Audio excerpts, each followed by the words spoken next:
Clamor, sweat, honking, bargaining, filth, glitter, awe, crumbles, display. Flea markets are a banquet. They are distinctive. And what about malls? Luxury, aroma, surprises, structure, variety, veracity, appeal. Malls are paradisiacal. According to Outdoor Media Plan, the finest malls in Indian metropolitan cities enjoy upwards of 25,000 footfalls per day, which hikes to an average of 40,000 on weekends. There is trustworthiness that you cannot find in local products.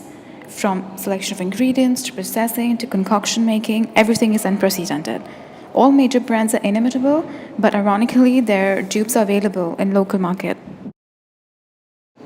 Are street shops and flea markets really tawdry, or is there a flip side? Pop-up bazaars and curated flea markets are giving a tough competition to malls, from vintage items, ornamentation, knickknacks, and even street display.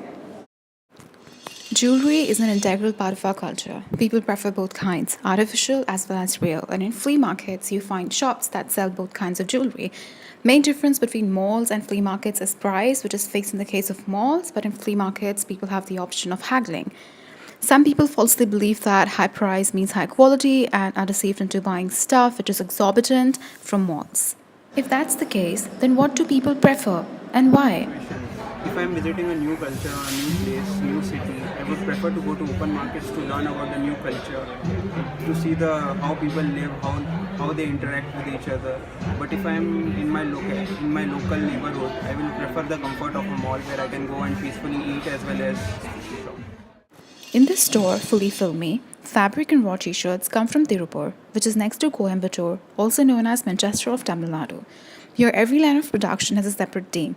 One team is concerned with the purchase of raw clothing, another team takes care of lines, words, text, graphics. Management and sales unit is managed by somebody else. In flea markets, there is no structured process. Also, the print becomes shabby after the material is washed. There are some things quintessential that malls don't house. Nali, that is synonymous with silk and Kanchipuram saris, gingers up different eras of Chennai. Knickknacks are appealing and people prefer coming to flea markets for purchasing them.